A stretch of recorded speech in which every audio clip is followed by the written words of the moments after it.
Thank you. Ah!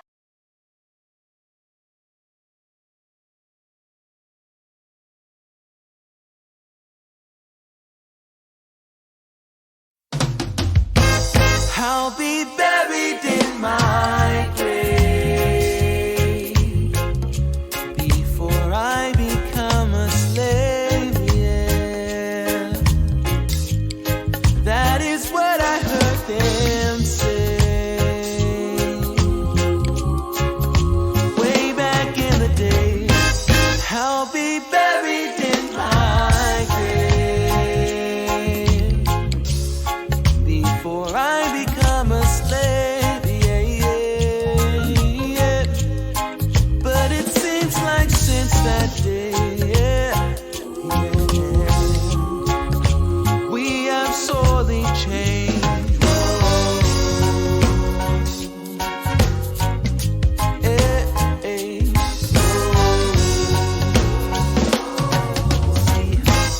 I'll be buried in my grave before I become a slave, yeah, yeah. That is what I heard them say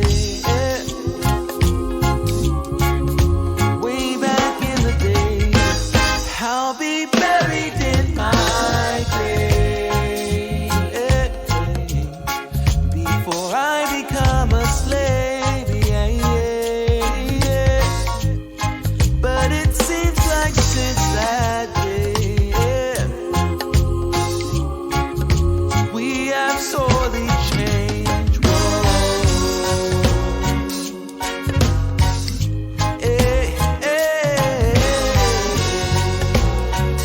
Whoa, oh, oh, oh, oh, oh,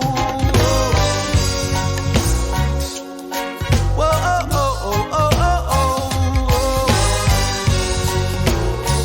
And now, live from beautiful Myrtle Beach, South Carolina, you're watching My Fellow Americans with your host, Spike Cohen. Show me. Yes! Yes, it's me! It's me! Yes, keep clapping! Clap for it! This show is completely under control. I have total control of this show. Keep clapping if you believe that I have total control of this show.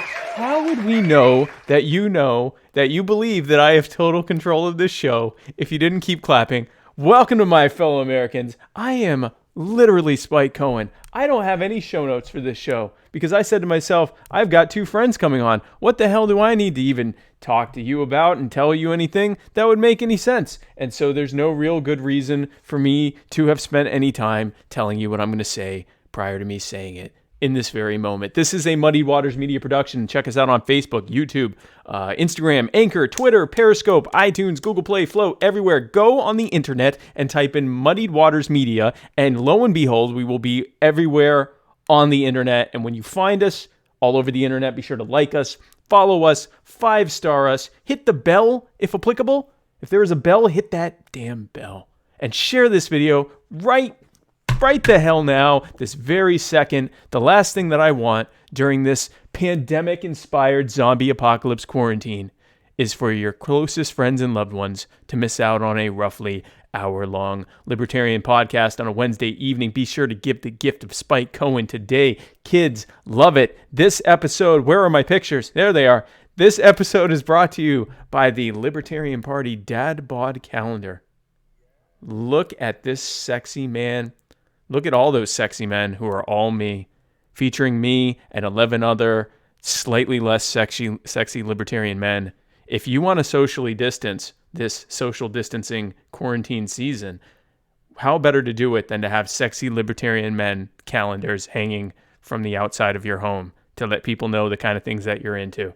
LibertarianDadBod.com, $12 shipped today. This episode is also brought to you by the Libertarian Party Waffle House Caucus, the fastest growing caucus in the party that has waffles. Although right now most of the Waffle Houses are shut down, but we do have buttons.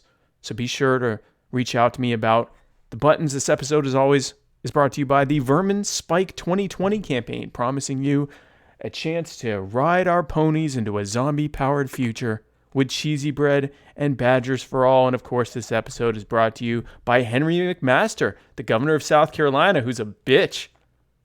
He's a bitch. He's a little bitch. Brought to you by Lil Bitch McMaster there.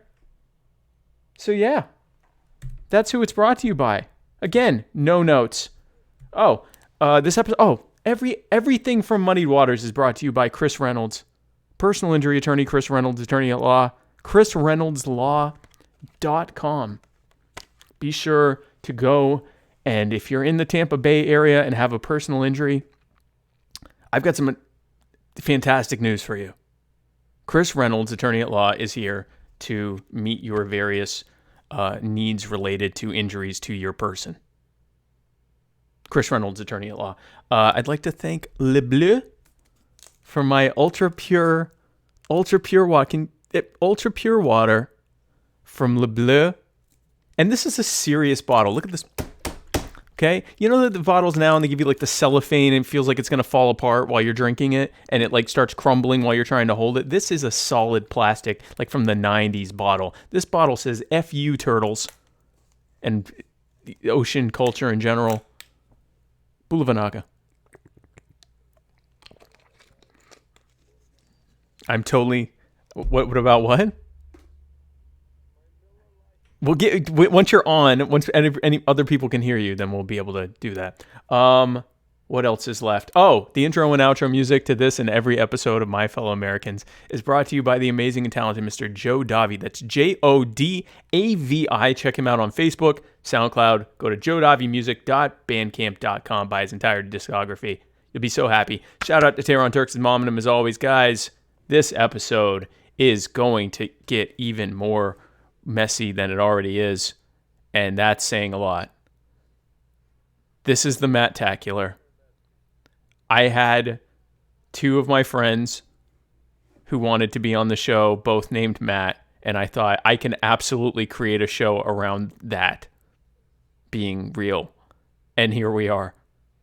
That's where we are right now. We are going to talk about important things because these are all very smart people who are of sound mind and body, and I cannot wait to show you that that is, in fact, true. And so here we go, right now. Totally, we're going to raw dog it now. We're raw dogging it now. My first guest is someone you may have seen before. A very sensual man. A man whose nipples probably have things on them right now, almost assuredly. He is the... You can...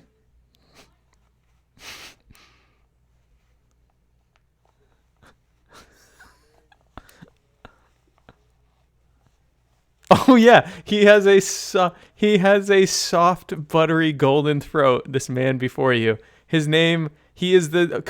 Nope, not yet. He is the host of Muddied Waters.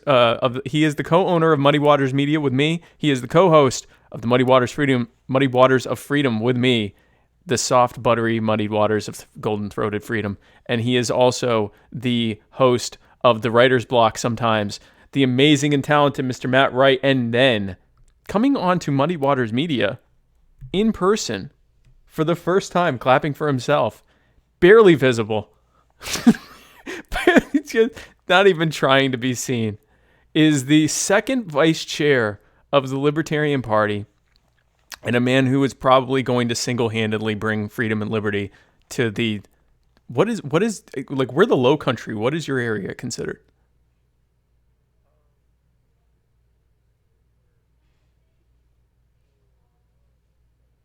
The PD/low country.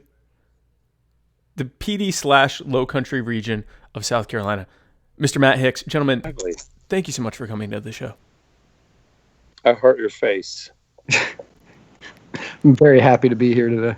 I'm happy for both of you. So, gentlemen. So much coffee before this show in preparation. Okay, so we're all wired. I'm wired on just like existential angst and fear. I'm hammered. Good. So tell us what you've been up to, Matt. Matt Hicks, What have you been up to? Yes, Tell us sir. about that. Well,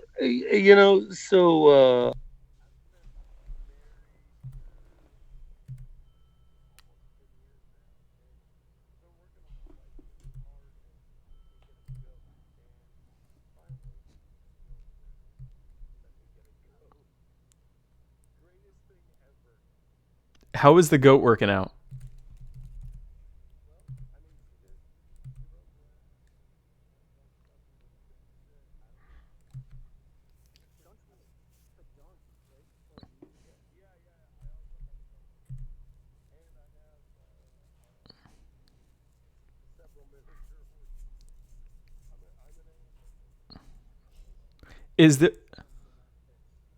There's no sound from Matt Hicks.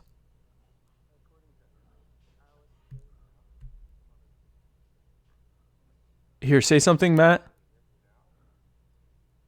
Yes. Oh. Okay, now, Wright, you say something. Yes. I'm looking at the bar, so yes. Everyone can now hear both of you. So that's good. Matt, tell us everything you just said again. Hicks.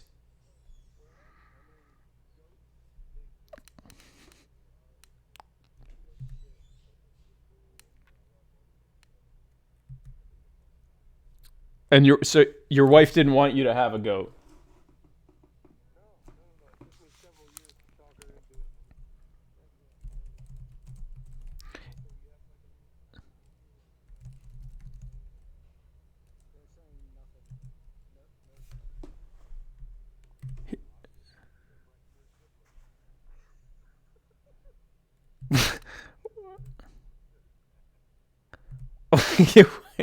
So how?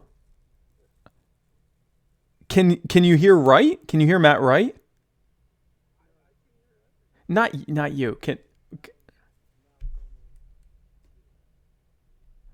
Oh God. Okay, wait. Now what? Clearly someone must hear something now. what do you mean now? What, Matt? Help me out here. Okay, we're gonna catch up with everyone here. That Matt Hicks has a goat, and he and his wife didn't want him to have a goat, but now he has a goat. Matt Wright. I have a goat. Yes, I own a goat. With everyone here, that Matt Hicks has a goat. Someone is definitely why someone's volume is on something. Probably Matt Wright. That's me. Yeah, no, I was That's assuming me. as much. Yep. Good. This is a show that's happening now, and I'm increasingly excited about how it's going. So, good. Matt Wright, what have you been up to? Absolutely nothing. Since we talked last yesterday. Yeah. I slept. Yeah, that's it. That's all I've done. It was a good day. Outside of that, nothing. I've been hanging out with my girlfriend and her two beautiful, wonderful children who I don't ever want to strangle. That sounds really good. That sounds like ideal. Well, I mean, if you're quarantined, if you're quarantined with someone, you don't want to strangle them. Well, let's get right to it. So, first of all, we're going to start with a segment that we have been doing at My Fellow Americans, where we talk about the Libertarian Party platform, and we're going section to section. And so the section we're doing right now is section 1.8, the death penalty. And it's very, very quick and very fast. It says, we oppose the administration of the death penalty by the state. And that's pretty self-explanatory. So Matt Hicks is going to explain that right now. Well, I mean, the shortest version of it is that who has the right to take life from another human being, right? I can't think of anybody. That's just not my jam, right? So, really, this is doing nothing more than putting the power, the control of life, liberty, and pursuit of happiness into the hands of the individual concerned, or individuals, as you like. I mean, it just makes sense. I'm a avowed anarchist, so this is just my jam. Very good. And now Matt Wright is going to explain it as well. I like how Matt Hicks said the shortest way to put it, and then he added like 40 extra words onto what the Libertarian Party platform is. But that is the shortest way to put it. Well, the Libertarian platform is the shortest way to put it. We do not support the death of anybody by the state. Goddamn right. Yeah, the state doesn't have any right to decide who lives and who dies. The government shouldn't be deciding these things. That should be not up to them. Yeah, that's all I got today. I didn't know what we were going to talk about, man. No one knows. No one knows what we're going to talk about. What's that? I was ready to talk about like Biden and shit. Oh, we're going to talk about that. Okay. We're going to be here for 3 hours. So we're going to be talking about all these things. So I'm so goddamn intoxicated. You can keep me here as long as you like. No, I know. That's why we're doing 3 hours. So something big came up today, as you may have or may not have heard. A very big thing happened today where Bernie Sanders has announced. I was originally going to be talking with the two of you about, how long we would think it would take for Bernie to drop out. Now that it looks like Joe Biden has decidedly won the Wisconsin election, which no one expected to happen. We weren't expected to even have an election yesterday, and they did. But now we're doing a completely different thing because Bernie already answered that by dropping out. So what do you think is next for Bernie? And what do you think his supporters are going to do in response to Joe Biden? Hicks first. Yeah, I'm really glad you asked that. So mostly because I hate you, but a couple hours ago, I was actually on the phone with one of my favorite Bernie bros that I've been grooming for the Libertarian Party for quite some time now, and as apparent as it is to you and I and everybody else listening that Bernie has no path to victory. These Bernie bros, going to ascribe a title to people that it's not really in my wheelhouse, but whatever. These Bernie bros are looking for an alternative. And as far as I'm concerned, we are that alternative. Yeah, no, I agree. And I mean, we actually just posted on the Facebook page, we showed, if you type in Vermin Supreme on Twitter, you just get endless scrolling of Bernie supporters and Yang supporters and Tulsi supporters saying, if Joe Biden is the nominee, I'm voting for Vermin. And of course now it's, since Joe Biden's going to be the nominee, I'm voting for Vermin, I'm voting for Vermin, I'm voting for Vermin, I'm voting for Vermin. So, I mean, you already know I'm your guy, right? Oh, I know it. Okay. No, I already... So as your listeners know, I'm your guy. Yeah, Matt actually endorsed me. One of the first LP officials to endorse me. Stone sober when he did it, I ain't too. scared. I'll do it again. You'll endorse me a second time? Yeah, I ain't scared. I'll do it again right now. You want it? Yeah. This mofo right here, I don't know if you can see my finger, but I'm pointing generally to the north and a little bit to the east. This guy, Spike Mother effing freaking Cohen, is about the best thing you could hope for. He is the most principled, the most honest, the most legitimate libertarian who will think about every decision before he makes it in unbelievable ways that you and I can't fathom. Vote for him or bad things will happen to you and your family. Man,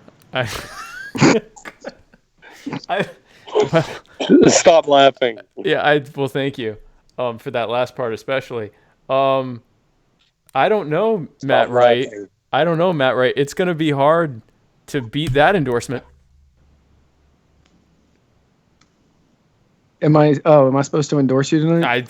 It's up to you, I guess. Do what you like. I mean, I'd never make you do something like that.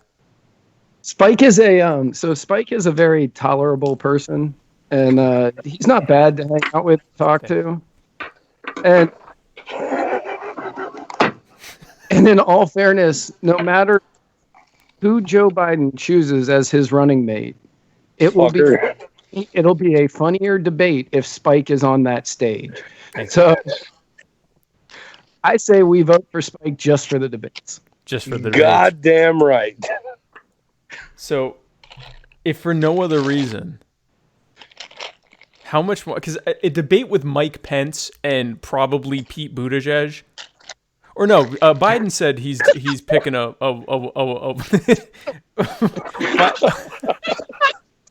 I'm really glad that I shared this in the Lord Pete Buttigieg dank meme stash or whatever that thing's called. Oh, did you?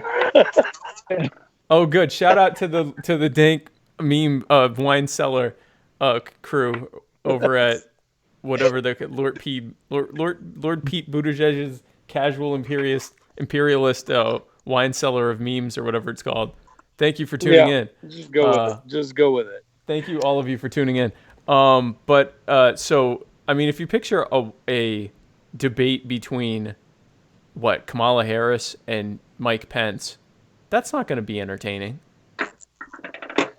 That's not going to be entertaining. But if you put me in it, that'll be entertaining. This shit's gold. It's definitely gold. That's a gold debate. That's a gold debate. That is a gold debate. So we're all locked down. No one's allowed to leave their homes. If you go outside, you might get killed by the police for your safety and health. What are your thoughts, Matt Hicks? I'm certain that we're going to be shocked at your thoughts regarding this quarantine. Yeah, I don't know. So my wife mentioned to me today I had to go to the hardware store because I wanted to buy some lumber to build a new little platform in my goat jungle gym. It's a real thing. Anyway, stop laughing at me. Stop it. What I find funny is your reaction to your own reality of having a goat jungle gym. That's a real thing. It is a real thing. It is a real thing. I believe you. I believe you. Yeah, no, I believe you. I'm sending you pictures. There's a real thing. It's a whole goat jungle gym I built, right? So anyway, my wife and I were talking about it, and she brought up the idea that the world's different from, I guess, what I grew up with. I don't know. I mean, I was born in the 70s. So, what's the world going to look like? What's new, man? That's what I want to know. What's new? What's never going to change? What's going back? What's never going back to what we are comfortable with and what we knew before, you know? Yep, exactly. No, it's definitely going to be, it's going to, what? Right, Stop Matt? laughing. I'm shit-faced and I'm high as a kite. I don't even want to hear it. Matt, right. Yeah. No, Matt, right. No, not right. No, yeah, no, you're right, No. Matt. Now, Matt Wright he's going to say that too. Yeah, I was born in the 70s. So Yeah. and I've been thinking about what's new and what isn't going to change. And I think I don't know. Fuck it. I think that Hicks has some really weird ways of putting some decent points out there. Like, even though I disagree with a lot of the forced quarantines, I think that it is going to change a lot of stuff. Like, we're going to get a lot of new innovation. You're going to see more people working from home. You're going to see more people having homeschooling now because they realize that they can. I think there could be some good that comes out of it. But as far as the basis of them telling you can't go out, you do things for the fact that you might catch a disease or you might spread a disease, disagree with that fundamentally. I mean, that sounds like Yeah, a really... and you know what else? They Go can ahead. eat a dick. Yeah, Matt Wright, that sounded like a very fancy way of saying that you were born in the 70s, and so you just want to know what's going to be the same and what's going to change. Right. Frankly, that's what that sounded Yeah. like. Frankly, nothing's going to be all that different. I mean, you guys will just do what you do, and then I will continue to do what I do, and here's to my beer and my weed and fuck everything else. Matt Hicks, what do you think of the idea of inviting people to South Carolina Libertarian Party events and charging them a nominal fee, and then after they do that saying, haha, now you're a member of the party?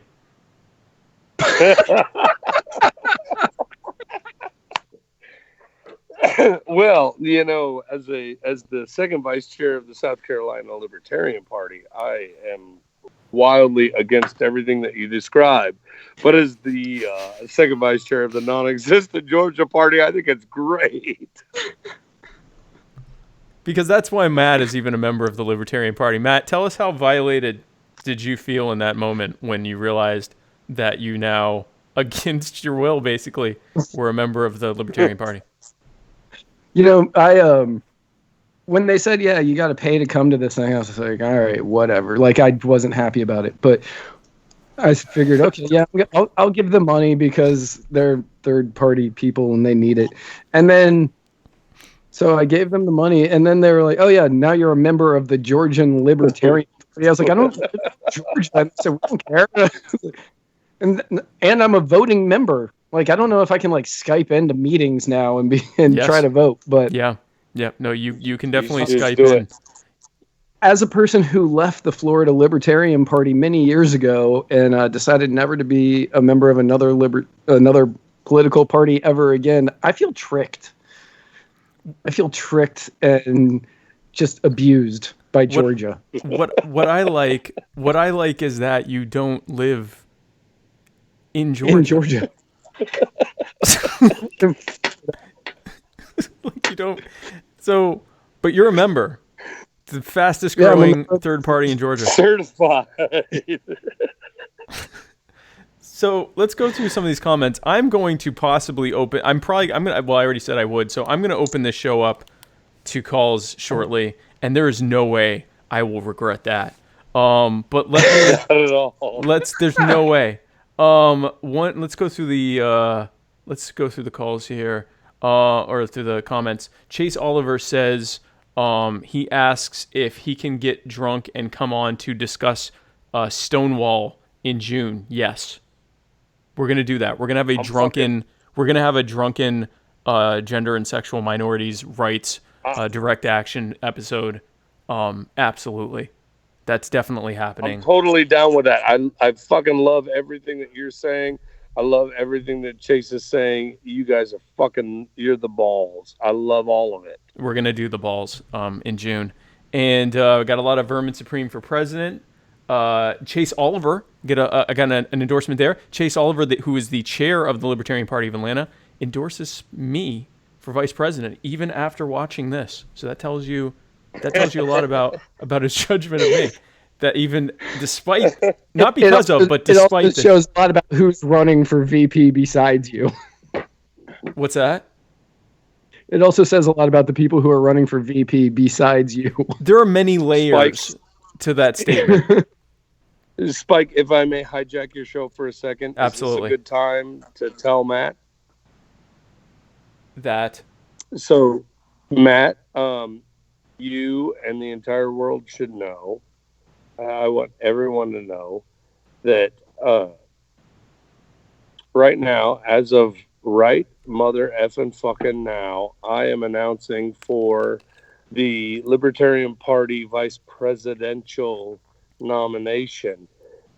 And as of right now, I want to also announce that I am dropping the Libertarian Party vice presidential nomination bid. And I encourage all of my supporters to support Spike Mother effing fucking Cohen. Well, I'd like to the whole thing. That Yeah. I'd just like to think, it was a hard fought battle with you, Matt, and I was happy to have you in the race for as long as you were. I cherished the time that we spent together. competing on the campaign trail, and I'm glad to have you as a part of the team. And you too, at home, can join the team by going to at Real Spike Cohen on Twitter or Spike Cohen Your Next VP on Facebook. And you can't, you can donate money to the Vermin Spike campaign. I don't do my own. It's all through Vermin Spike. So you go to verminsupreme2020.com/donate. If you want to join the team, just be sure to inbox me on my various things that I'm on so that you can help me do this thing that I'm doing right now. Thank you. Let's see. Zach James Bowen says, F, your quarantine is a meme now of people poking their fingers and some farting out the door. Yes. How do I enter this? I'm a YouTuber too. You are entering it now. I'm not sure what you're entering. Let's see here. Chris Reynolds says he loves Matt Wright's title. I read that wrong the first time, and I thought it said I love Matt Wright's titty, and I was like, wow, Chris, that's titties. That's a brazen way to tell me in the comments of Spike's show. For everyone to see. Well, this is a very, we heralded this as Matt Wright and his spectacular nipples will be on this show. So it would not have been odd, or as odd as one would think, for him to reference your titties. Has Tom paid us for me putting an alligator clip on my nipple? Because he said he was going to pay us $20 if I did that. And then you did. I did. And it was disturbing as shit. And it was huge. Like it looked like a battery starting clip. Like the thing that you put on the battery terminals. It's really weird, but I could milk you. I don't think you could. Spike, if you hold him down, I'll milk him. You can milk me. I don't think you have to hold him down. I think he'd let you try. He would discourage you the whole time. He would tell you it's not going to work. It's not going to work, but you can definitely give it a shot if you want. Yeah, no, he's not going to give you... I'll milk the hell out of you. He's not going to fight it. I mean, he's definitely not going to fight it. He's just going to tell you that your efforts are wasted. Mine. What's that? As long as we're talking about nipples, if he's trying to milk anything else of mine, I don't want him to attempt it. I mean, you're welcome to try, Matt Hicks. I heart your face so goddamn much. Okay, so comments here. Here's what we're going to do. That's all I can say about it. Here's what we're going to do, because hold on. Let's do it. How do I do this? I am going to... Let's do it. I am going to... Where is it? Oh, good. I don't have my number anywhere. So I'm going to write the number right... Steady fucking Christ. I'm going to write the number right now. What is the number? Go ahead, Are Matt. you asking me? I am, but I also... Go ahead. Hang on.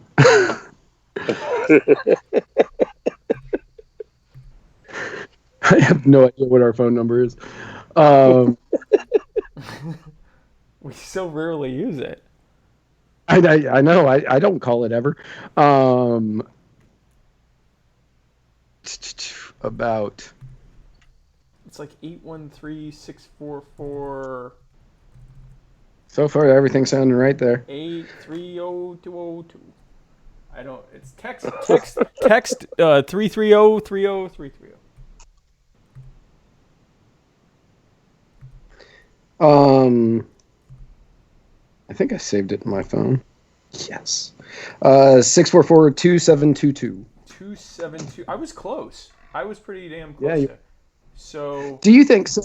While you're doing that, do you think that anybody who voted in Wisconsin yesterday, if they catch coronavirus and they can kind of link it back to that day, do you think they could sue Bernie Sanders for not dropping out a day earlier?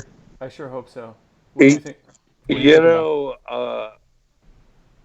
I'm not really clear, but I think legally, yeah. I really do. And I listened to your guys' show yesterday, And one of the most fascinating things that I stumbled into was the idea that there's just not going to be a winner this go round.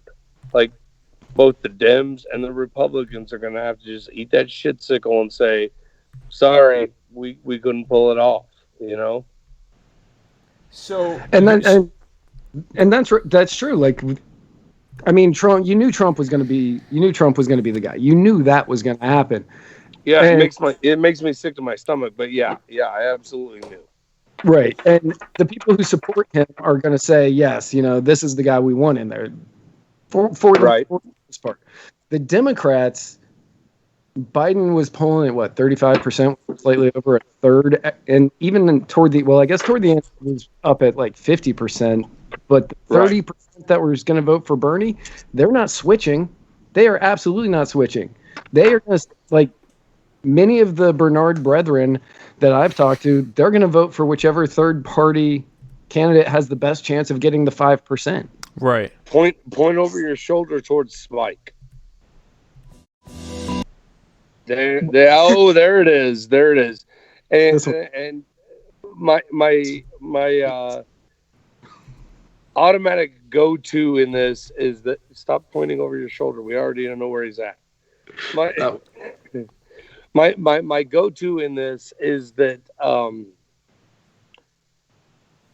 Spike and his family, they have they're human fucking beings, right? So they have the same different weird perspectives that we have on the fucking world, right?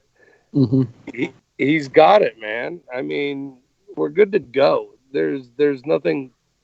What's he gonna do? Make shit worse? Come on. That should be my fuck on. That should be my slogan. Is what could I possibly do? Make things worse? And also, and then say, "Come the fuck on." Come on. And then I can actually have my family in the things to show that we are all in fact human beings. And that we couldn't possibly make it worse. That's actually a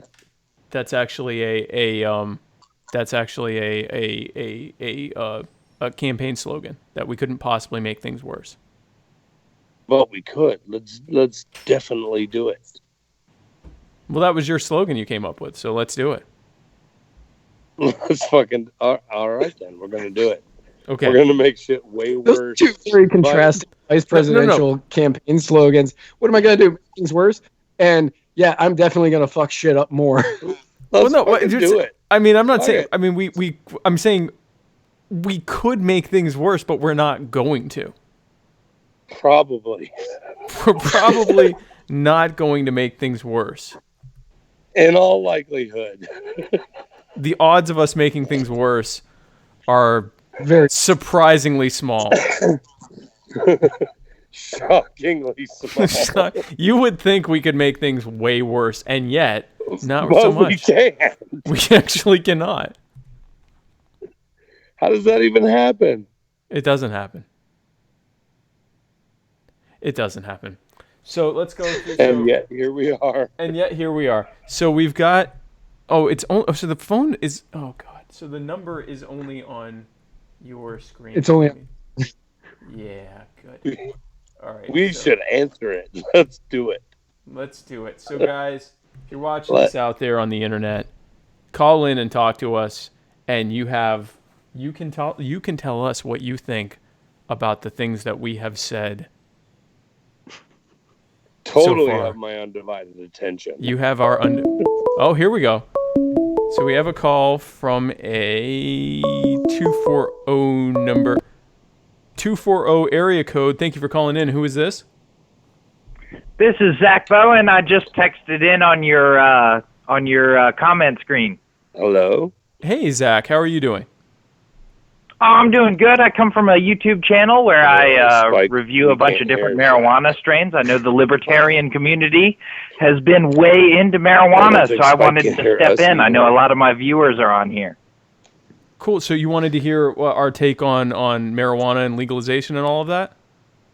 Shit. Well, I mean, I know most marijuana proponents for legalization are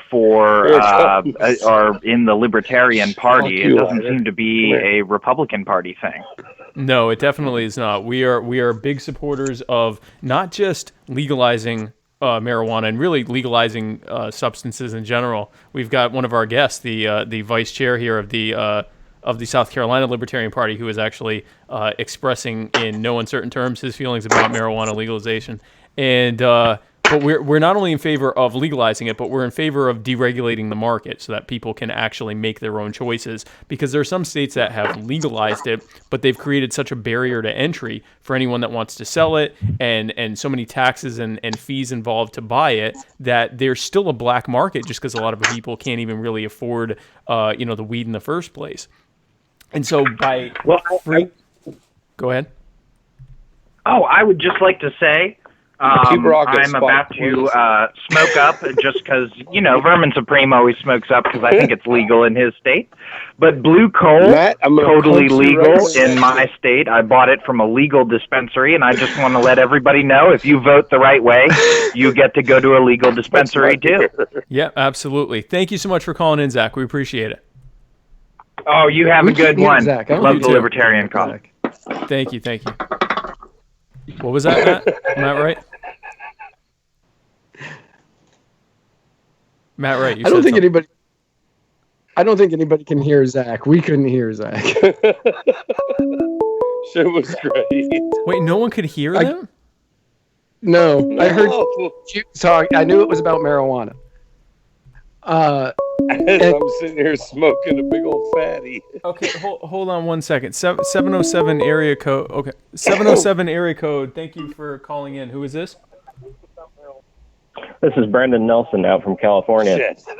Hey, Brendan, how are you doing? So, hold on one second, Brandon. So you two can't hear him? No. Oh, sad. No, Okay, I can't hear Brandon. All I can't hear shit. Let me hear if the people can hear him. The people can. Okay, 707 area code. Thank you for calling. We can't hear him, but Dave Hunter on YouTube and Tim Stanley said that they could hear him. Yeah, so everyone can hear him except you two. And that's terrible. Hold on. Well. Oh man, how would that? Shit.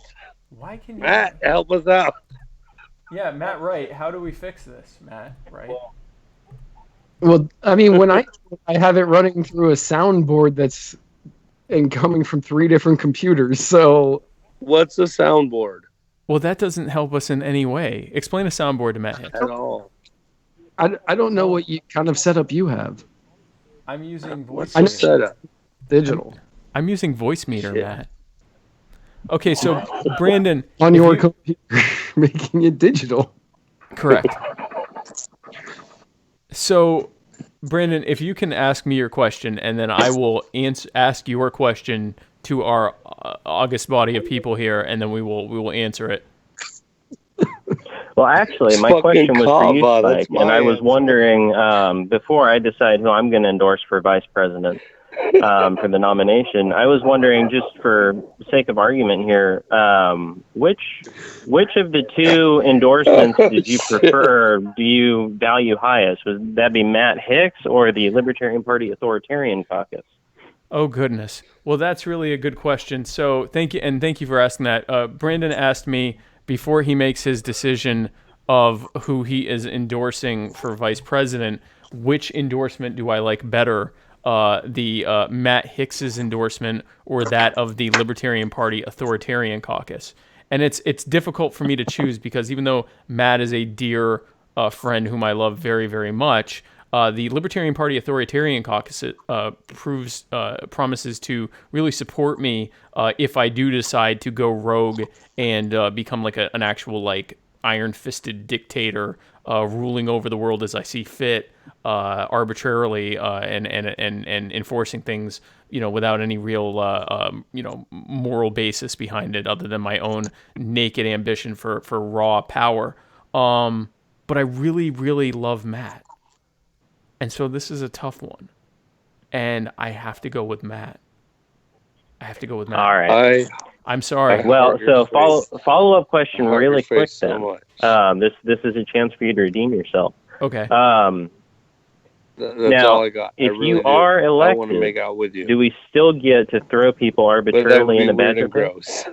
Do we get to throw people arbitrarily in what?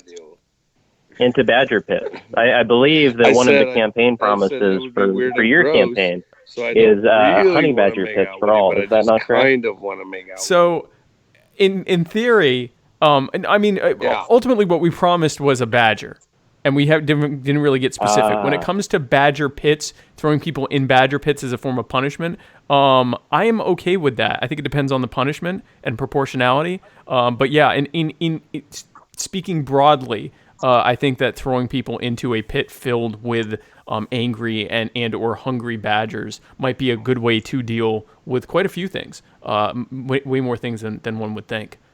So yes, at least in theory.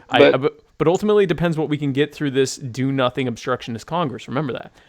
So they may be the first ones to go in the pit. Oh, that's good enough for me. Man. You got my endorsement they for need VP. To eat some badger. Well, thank you, Brandon, and thank you for tuning in. And I have definitely got to figure out why you two can't hear these people. Definitely. Mostly because I'm smoking weed, probably. It's probably not. I don't think that's I don't think that has anything to do with it. I don't think that's the main reason. That might be a contributing factor later on if I do figure it out, but not so much like right now. Here, good. We have more calls. We have another call from a 330 area code. This promises to be as smooth as the other two. 330 area code. Thank you for calling in. Who is this? Yes. Hi, this is John Metis from Ohio. Yes. I'm sorry. This is who? This is John Metis from Ohio. Solid Disillusion Photo. Oh, hey, John. How are you doing? I'm doing well. I called to hear more about these illustrious badger pits. Oh, the badger pits. Okay, good. We're going to talk more about the badger pits. In fact, so I'm going to give the basis of the badger pits, and then my guests here are going to expound more upon that.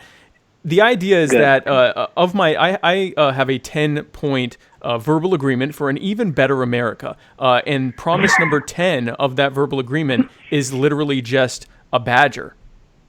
So it is a badger pit singular with also a singular badger. Well, so the promise is just the badger. And I don't. And when asked about the badger, I say that it's literally just a badger. But what I will say is that it is looking like if we are to have any kind of punitive measures in a Supreme Cohen administration outside of the concentration camps, we are definitely going to have some form of corporal punishment. And I think I can think of no better way to do that than to put people in a pit filled with badgers, which are, let's be clear, they may be adorable and attractive, or they're very adorable looking, like as like almost like a cartoonish, cutesy look, and you want to boop their nose, but they will also but they'll fuck you up. They definitely want to kill you. Yeah, they want to kill you. And so Matt Hicks, I'm going to let you lead on the badger pit situation. Yeah. So let me hear it, Matt. Bottom line is this. I'll put a badger in a chokehold and make them breathe all kinds of weird shit. They'll start hollering their mama's I also name. have one question with what. the badger pit as well. I really appreciate the spirit of it, especially since the badger pit is yet one last bastion that the strong American country can use to stop automation in its tracks. Dramatic Yang Gang stay based. But with the badger pits, how will the badgers themselves be maintained? Will they have their own anarcho-collectivist society in which they maintain their own sort of function, or shall that be administered by the iron boot of a zoo gatekeeper or otherwise some sort of manager? So most badgers are anarcho-syndicalist. And in how they organize voluntarily, they're non-hierarchical structural society. But so we're not going to impose a system on the badgers. We think that badgers own themselves and should be able to make those kinds of determinations for themselves. You're absolutely right. Yeah, I don't want to impose a thing, but in general, they typically try to form voluntary syndicates and go that way. There are some Georgist badgers and some the rare anarcho-capitalist badger, but the vast majority of badgers are either anarcho-syndicalists or anarcho-mutualists. So I hope that answers your question. Absolutely. And my final follow-up, and thank you for your patience and your clear expertise on the topic. I actually wanted to ask, with the prevalence and, may I say, the reality of every American soon to be provided his, her, or their furry ponies in the future, what is the relationship, the interspecial relationship between ponies? Not Matt squared, but... the special relationship between badgers and ponies? Yeah. This is, especially considering that any punitive response from a badger pit to another human might be towards a human who has already received his, her, or their pony. Therefore, who are we to say and strip that person of their right to take the pony into the badger pit with them? What I do. And so would the pony essentially be a class or special traitor, and would it fight on the side of the badger or the human? Oh, so so this is an excellent question that Matt will be able to follow up with a good answer. But let me tell you, badgers and ponies are natural allies. And so in general, I think that we're going to be able to skip the entire question of ponies being species traitors to their alliance with the humans, in that they have a pre-existing and predating alliance, natural alliance with the badgers. So when you put them in the pit with the people and the badgers, with the ponies, the badgers are going to kind of just be sort of nonchalant about the ponies even being there in the first place. I think if you end up in a situation where the ponies try to get in the way of the humans to try to protect them, you're just going to have the badgers are really like spry, and so I think naturally they're going to get around the pony and get to the person, and that's going to be the end of that. So I hope that answers that. What if I have two ponies? Yeah, it absolutely does. No, I truly thank you, and what if I have two badgers? I personally feel safe knowing that the last 10th point of the verbal agreement does bring us one step closer to lowering ourselves to the rightful place of both predator and prey in the animal kingdom. Thank you so much, John. That we definitely want to make people pray. That is the underlying goal. Thank you so much. Thank you for tuning in. So Matt Hicks, follow up on the on ponies and badgers in the pit with the people.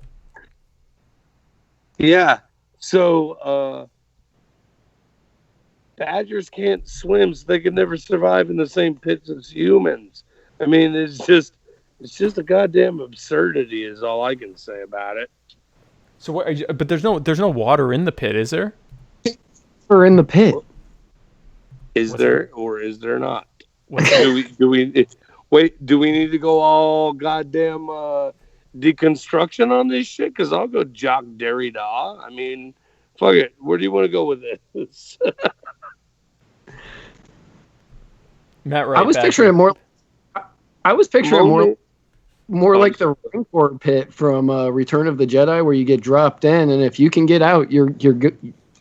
You're now free. Yeah, except I don't know if that's the rule. I don't know the rule is that if you can get out, you're good to go. I think it's more a matter of if you can get out, nobody gives a fuck what happens to you. It's wildly different, though.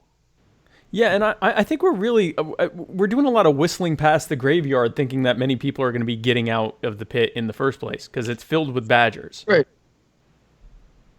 You know. That's what I'm saying. You happen to get out of it. I can't even argue with you. Like, there's nothing to argue about that. You're dead on right. Thank you. So stop laughing. I definitely was not laughing. I mean, you're not gonna escape a badger. I think we should be clear about that. I think we should be clear about terms. There's and definitions. nothing to save a badger from. What's that? There's nothing to save a badger from. Badgers are badass, dude. Right. There's nothing is going after nothing in nature is picking fights with badgers. Like, things steer clear of badgers because of their very nature. Like, people talk about, the honey badger. We are absolutely pro honey badger. But understand, a honey badger is just like another type of badger. They're all like that. There isn't like a sweet, kind badger. They all look cute and furry, but they're ultimately still badgers. Like, they are literally... At some point, it's time to do badger shit, and they gotta decide. Exactly. At some time, Matt Wright, there has to be a time for badger shit. Goddamn right. Write it down. I mean, I can't say that I disagree.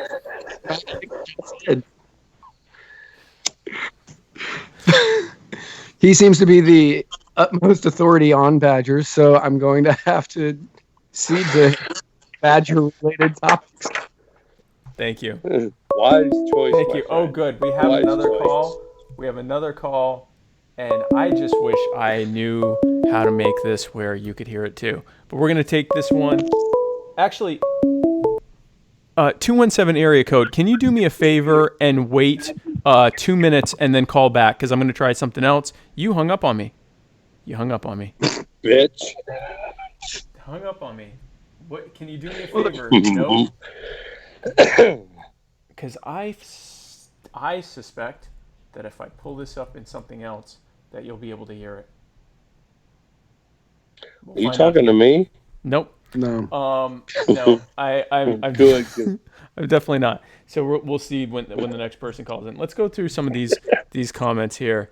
Let's go through these comments. Ellie Monte Stewart says, I can wait. Eli, if you want to try calling it again, I think we may have fixed it. Ryan Hinshaw says, you guys look how I figured you would. Thank you. Thank you. Here's to you. Bass, our friend Bass, here we go. Nope, and then we lost him again. We had someone call in, and now they're gone. So Bass says, what about pony phalanx troopers? I mean, ultimately, people are yes. Get a call. Can you guys hear the ringing? No. Oh, but I would like to jump in on this. Okay, well, hold on. 217 area code. 217 area code. Thanks for calling in. Who is this? What's up, Eli? That kind of creeped me out a little bit. Hello, can you hear me? Matt Hicks, you fucking idiot. Quit talking about badgers, first of all. And who is this? It's Eli. Oh, Eli, thank you for calling in. And can either of you hear Eli? No. Oh my gosh, I thought you were Matt Hicks, and I just started cussing you out. I'm so sorry. It's okay, I'm not Matt Hicks, but I deserve to be cussed out because I didn't figure out how to make this work where they can hear you. So I am happy to relay any message you would like to either of the Matts. Eli, okay, so tell Matt Hicks that he's an idiot and to quit talking about badgers. Okay, Eli would like Matt Hicks to know, she said that you are an idiot and that to stop talking about badgers. That's just hurtful. That's hurtful as shit, man. God you don't have feelings, Matt. Stop. So my actual question is for Matt Hicks, and it's what is his line between anarchy and being a libertarian? That was the real thing. What is the line? Okay, well, thank you so much for that question. So Eli, after telling you that you had no feelings, asked you what is your line between anarchy and being a libertarian? Wait. The question again? What is your line between being an anarchist and a libertarian, or between anarchy and being a libertarian? So personally, I don't think there really is a line. I mean, what are we trying to measure here? We're trying to measure minuscule fucking increments of freedom. I mean, fuck all that bullshit, right? It doesn't even. None of that rubbish even matters, right? Right. That's all I got. Okay. Fucking shit. That was the answer for your question, Eli. Thank you so much for calling in. And thanks, fuck you, bye. Eli. Thank you. Oh, good. My best friend, Eli. I really heart your stupid face. I want to punch you right in the gullet and. You're fucking awesome, and I love you, you dumb bitch. Yes. That's what I got to say to Eli. That's good. She knows what I mean. She's been gone for a while, but thank you. She'll be back. Okay, good. That's good. Anyone in the comments wants to tell me why they think, maybe we'll start a poll. Hey, why do you guys think that Matt and Matt can't hear the calls coming in? We'd love to hear your thoughts on that. That would be great. Eli says, I'm going to smash an egg on your egg. She don't even know what she's talking about. Okay. Zach James Bowen asks. Except she does. Zach James Bowen asks, First, Second, or Fourth Amendment, you have to pick one. Matt Wright. Matt Wright, definitely I'm going to defer to you on this. Because I want to kill everyone, so it doesn't really matter. Well, if the third was in there, I'd definitely go for third because I don't want anybody staying in my house that I don't want them to. But I would say probably the second, because, God, I hate saying this, because since it's on a piece of paper, it protects the others. Can't protect the other amendments without protecting that second one. Right. Like, I hate saying it. I know, I hate it too. You can't have all them other amendments if you don't have that second one. Said second, so you can protect yourself. Yeah, so I'd have to say the second. Because that way, if any British officers tried to stay in my house, to stay in my quarters, I'd just shoot them. Shall not be quartered. Right now, we have the opposite of the Third Amendment, where they're saying that you have to stay in your house and no one can come into your house. So we're because that who McMasters? Oh, yes, bitch face McMaster right here. Fucking hey, everybody, bitch! I think that you should stay in your house unless you're going to church on Easter Sunday, because that's smart. You should definitely do that. But don't go anywhere because it's dangerous. So, Brandon Nelson says, will you support an amendment to the Constitution / magical napkin to ensure the right to arm bears in addition to the right to bear arms? I think that we've been clear. I think the Vermin Spike campaign has been clear that bears would not be suffering the harm that they've been suffering if they weren't armed. Stupid bears. If they weren't armed, right, Matt? If they weren't bear? If they weren't armed, if the bears' arms weren't armed, they'd be bear then, wouldn't they?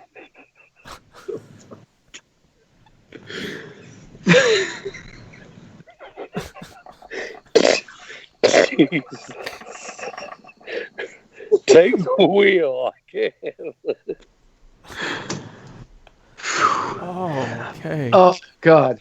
Anytime Matt Hicks tells me to take the wheel. Yeah. Matt, take the wheel, Matt, right? Like, a much more entertaining ride if he's the one in charge of that. I wasn't even listening to the question. I was pulling up Google Hangouts so we could just take calls. I don't even know what happened. Arming the bears was the question. Arming the bears. Well, it's better than arming the tigers. Because we don't want to arm the tigers. Arming the bears. Yeah, I mean, that's fair. I thought it was about bear arms instead of. Okay. I felt like it was very clear that we were talking about the arms of bears. If you, I was not there. We have to. We really have to. We're estimating what they meant. Eli asks, do you think Carol Baskin fed her husband to a tiger? No. I believe that Carol Baskin drugged her husband with ketamine and dumped him in the swamp somewhere where he was more than likely eaten by an alligator. And the reason I think this is because in one of the last episodes, I think episode 6 or I think 6, maybe it was 7, one of the last episodes, she says that in the report the federal report that they used when they decided to arrest Joe Exotic for killing, by the way, spoiler alerts all around right now. That if the in their report where they decided to indict Joe for threatening to hiring someone to kill her, she said that in the report it said that there had been talk that he had talked about drugging her with ketamine and dumping her in the swamp. My wife read that entire report. It didn't say that anywhere. It didn't mention that at all. I think she was telling on herself how she did it, knowing that they'll never find out because there's no way they'll ever find evidence of that. That's also why she never was worried about them checking her facility when they, there was talk about checking her meat grinder or, checking the DNA, the stool of the tigers. None of that ever bothered her because she knew that the husband was very, very far away in a swamp where she had drugged him and killed him. I do believe. So this is actually a promise of the Vermin Spike administration that if once elected, we will issue a pardon to Joe Exotic for the hit charge because we believe he was set up, and we will also go back in time and warn Dawn Baskin not to pick up any women on the side of the street. Yeah, in the new thing where people are saying everybody's okay with animal abusing sex cults, but the female victim who was picked up by a 40-year-old predator when she was a teenager, who maybe killed him to protect herself. I can't remember how the rest of that goes, but now they're blaming Dawn for being a predator because of her age when they met. Wasn't she like 19 or 20 when they met? Yeah. And he was like 40. Yeah, no, it's still creepy, but he wasn't like... It's way creepy. It's very creepy. I'm not saying that he was a good dude. I'm saying that he wasn't a pedophile. And they're kind of framing it to sound like she was a kid. Right.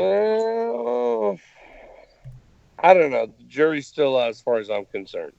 I really do think he's as creepy as any other goddamn career politician we've ever seen in our lives. I just don't know what's what at this point.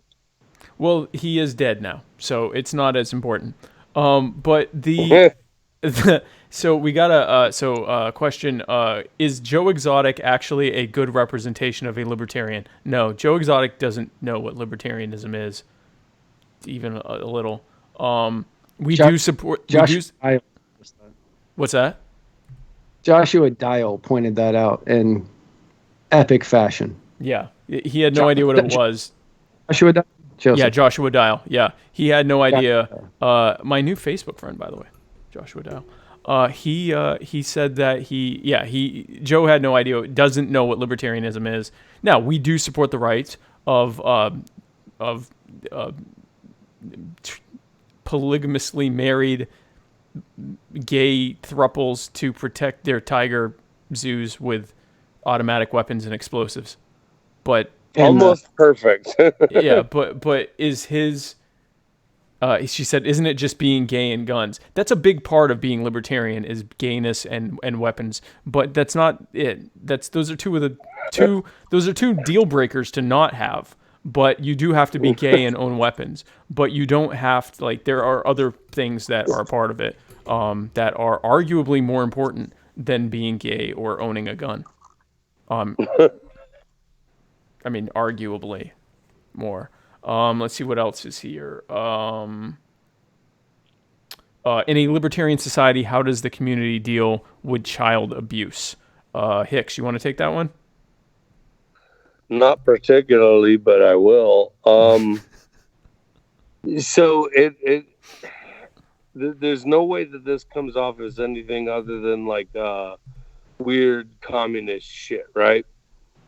But people have to, as an aggregate, decide what they want to accept in their culture and their society and reject what they don't want in their culture and society. So, I mean, there really is no fucking right answer. It just is.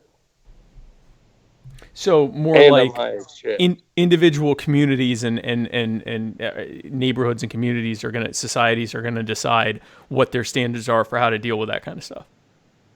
Exactly. We don't need Big Brother. Nobody needs Big Brother. I'm a grown-ass man. I can vote or not vote, do all the things, right? We don't need that shit in our lives. Somebody doesn't have to tell us what the fuck to do. We're smart enough to figure it out ourselves. Well, and I mean, people say, well, in without government, who would stop child abuse? Well, we have rampant child abuse right now. We have government protecting some of the most powerful pedophiles until it's so painfully apparent that they're a pedophile that they finally have to allow them to be punished for it. But I mean, the idea that government is going to bring you, going to protect you and your children, if that were the case, we wouldn't have rampant child abuse. They would have already done it. They would have already done it, exactly. So I think the libertarian solution is that you allow communities and societies to deal with those things with their standard, understanding that, I mean, we all agree on the big stuff. 50-year-old, having sex with a 5-year-old is rape. We all agree that 21-year-old with a 20-year-old isn't rape. Like, we can agree on the big stuff. It's in the margins where it gets weird. So, like, what about an 18-year-old and a 16-year-old? What about an 18-year-old and a 15-year-old? What about a 17-year-old and a 14-year-old? What about a 17-year-old and a 15-year-old? What about a 16-year-old and a 25-year-old? What about a 17-year-old and a 25-year-old? This is where we all are going to start having slightly different answers, even if, and not just an issue of if we personally would do that, but if we think it's actually a crime that should be punishable, with some kind of, punitive, retribution for that, or stopping it from happening. That's when it gets weird, and that's when you kind of allow individual communities to make those kinds of decisions, and you also allow individuals to make those choices for themselves as consenting adults. So that's the answer to that. There's never really an answer that makes everyone happy to that, because it's such a cringy, sensitive subject to talk about. But we do know that the system we're living under sucks and has not helped, and we have rampant, straight up pedophilia, child molestation, all other sorts of child abuse and sexual assault and everything else. So, Alec Janikevsky says, "This is the homosexual agenda, you liberal." Yes. Another question: how is the party planning to mend the gap between corporate greed and impoverished families? Is there a plan, so to say, other than just saying it's wrong? Well, I mean, let's look at why we are where we are. The state has imposed itself as a violent monopoly of force that says that they tell you what to do because they said so. They wrote it down on a sheet of paper, and therefore we are in charge, and you have to listen to us because we wrote some more sheets of paper saying that you had to. And we even authorized ourselves to write that in the first place. It's all a farce, but they have the guns to back it up, and they've centralized enough force to be able to kind of force you into it. And over time, they've taught people that this is correct, and there's sort of a cult built around it, what libertarians call the cult of the omnipotent state. But it all boils down to you have people in buildings writing on sheets of paper, putting pieces of metal on other people, and telling them to go enforce what they just wrote on a sheet of paper. In doing that, they have robbed mostly the people that have the least of what little they had. So they have very little, they own almost nothing. There's a massive wealth gap because of impositions of the state. Now, what's a corporation? A corporation is an extension of the state. And I should say a large corporation, a mega company, a monopoly. Any of these things are giant extensions of the state. They exist because of state largesse. They may have gotten to where they were. Amazon's a perfect example. Amazon started off by a guy in a small office building with the idea that he was going to sell books, and then it became he was going to just sell everything. And it has completely revolutionized the way we buy things, has provided amazing service. Somewhere along the way, Amazon decided that they didn't, they wanted to remain a multi-billion or even trillion-dollar company, and they started leveraging the state. Now that they had the power and the capital to do so, they started leveraging the power of the state. So instead of becoming more wealthy by providing value to the market, they've done it by going straight to the state, having barriers imposed on their potential competitors, and making it functionally impossible for anyone that isn't already established to compete with them. Well, what that does is it imposes a sort of, if you look at climbing up an economic ladder from abject poverty all the way up to being the wealthiest person on earth. You figure most of us are somewhere along that ladder of poverty to wealth. What they do is effectively remove the first several rungs from that ladder, making it functionally impossible to get out of poverty. So you'll hear of the occasional example of someone who has such a tremendous person and has such a tremendous vertical leap that they're able to work their way up into being wealthy.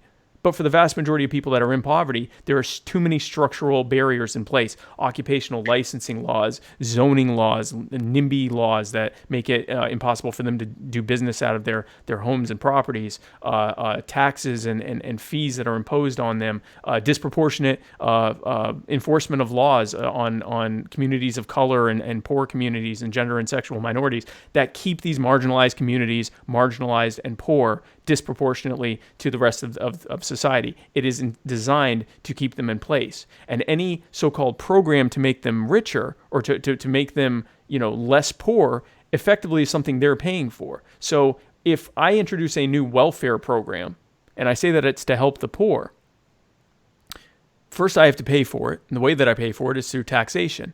And no matter how I tax, no matter how progressive, quote unquote, I make that tax structure, at the end of the day, those wealthy people and those corporations simply add that to the cost of the goods and services that they sell to everyone.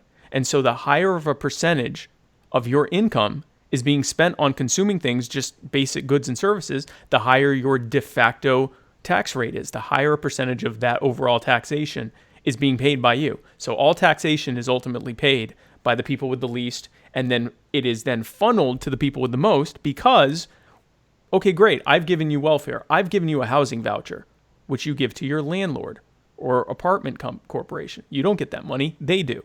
I give you a food stamp.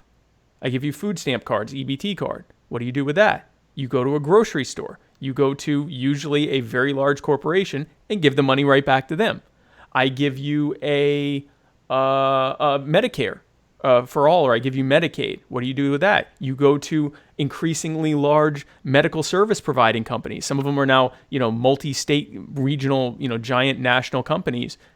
All of the money that I originally took from you in the form of taxation and debt spending, you're just giving it back to those people. The only thing you got out of it was being allowed to survive in the process. But it was all from stuff that I stole from you in the first place, robbing you of the ability to actually do it for yourself and to move forward in life so that you don't need handouts. And in the meantime, most of society sees you as a no-good freeloader because the whole time I'm saying, well, these people aren't doing anything and I'm giving them free stuff.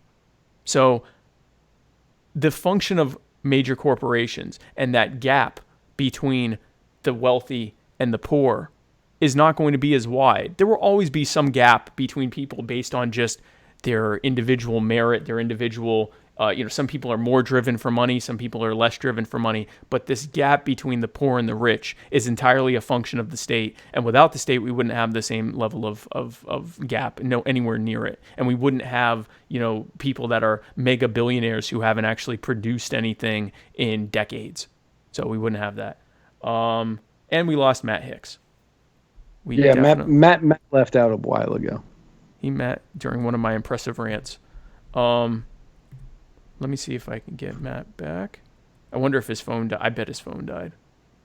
His phone died. All right. I'm going to see if I can add him back. And if not, then we will take some more questions and I will let Matt Wright say what he wants to say. And then we will sign off of this fantastic episode.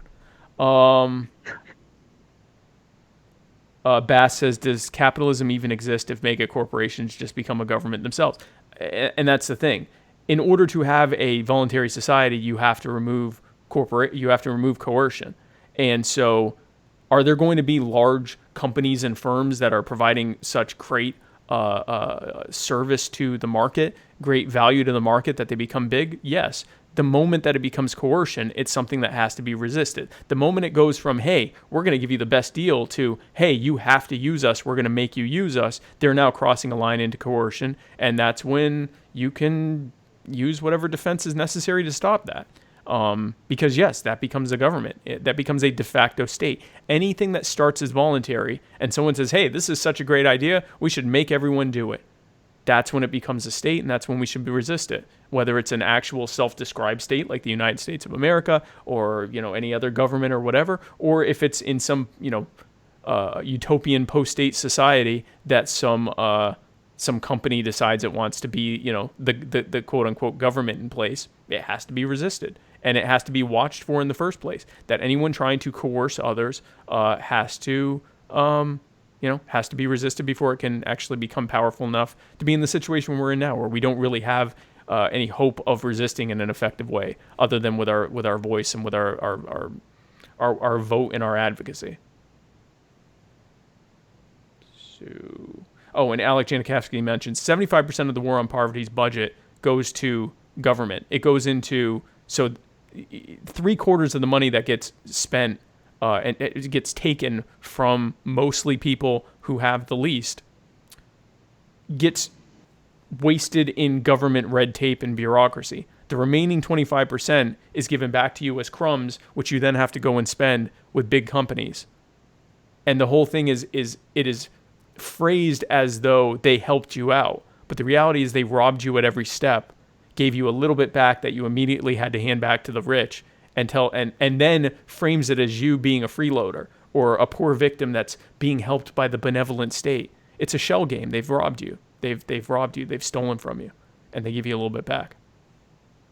So, because we have lost Matt Hicks, I believe his phone has died. I am going to give Matt Wright, my beautiful guest Matt Wright, a chance to say anything he would like to say, and then we're going to say goodbye to the folks on the show. Matt, anything you want to tell us? The floor is yours. So for anybody out there who doesn't watch our shows regularly, you should.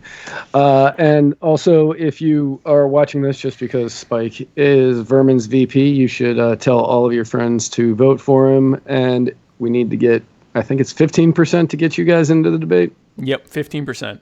15% on the in any 2 opinion polls to get us into the into the debates. Approved opinion polls. Right. So we need to get 15%, and so if we can get 15%, we get to watch Spike debate Mike Pence and potentially Kamala Harris. Kamala Harris, and I just think that would be fantastic to do. So everybody should vote for Spike. If you are a delegate in the Libertarian Party, you guys need to vote for. This is not an actual endorsement because I refuse to give one, but you should vote for Vermin just so Spike can become the VP nom, because I'm endorsing Spike. Tune in on a Friday at 6:00 for the writer's block when I have Libertarian presidential candidate Dan Berman on my show. Oh, that's right. Yeah, you got Dan Berman on the writer's block. I do. Yeah. So be sure to tune in. That's why I can't give out presidential Awkward. So I'm definitely calling into that show and say, hey, how are you going to square this with your recent endorsement of Vermin Supreme? Actually, I mean, you technically can just endorse me separately, but I'm endorsing you. I know there's only one way to get you. Unless Dan, I'll ask Dan if he'll accept, if he'll push for you. Yeah, push for. Ask Dan. Listen, I'm not going to do that, but you can. I'll do it. Yeah, I'll do it 100%, just so I can just push you, and if he'll have me as his VP. Two, right. I've got 2 avenues to get Spike as my VP. That's what you can do. You can be my guy who goes around to the different candidates and goes, maybe pick Spike. He can't say it, but yeah. Hey, Cup, you're going to be picking Spike, right? You're going to Spike Cohen, right? I mean, he certainly can't ask you because he's, because he's Vermin's, but because he's Vermin's guy. But I can certainly ask you. Well, Matt, who is gone, that's actually the perfect. That's picture. The perfect. That's still the perfect for Matt still for Matt. Pretty sure he's smoking something there. Thank you both for tuning in. I can't wait to be back on the show we have together on Tuesday. And Matt Hicks, thank you for tuning in for as long as your phone would allow. I love both of you. And folks, thank you for tuning in to my fellow Americans for this Matt-tacular episode that was just Matt-tacular in every possible way, positive and negative. So be sure to tune in Friday right here at Muddy Waters Media for the Writer's Block featuring Matt Wright as he is viewing Libertarian Party presidential nomination candidate, Dan Taxationist Theft Vermin, where he will be asking him many questions, including if he wants me as his VP. So we'll see how that goes. That should definitely go well. And then tune in next week on Tuesday for the next episode of the Muddied Waters of Freedom, where Matt Wright and I will parse through the week's events with our buttery golden throats. Thanks again for tuning in. God bless you.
Open up to only find I'm in line. There's a